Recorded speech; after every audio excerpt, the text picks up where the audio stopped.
Satlantas Polres Boyolali pada hari ini Selasa 18 Januari 2022 melaksanakan kegiatan pemusnahan knalpot brong yang menjadi barang bukti tindak pidana pelanggaran lalu lintas sebagaimana diatur dalam pasal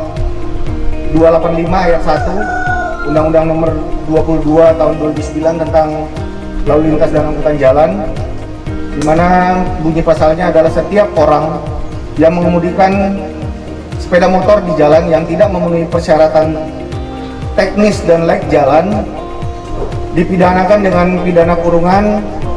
paling lama 1 bulan atau denda paling banyak Rp250.000.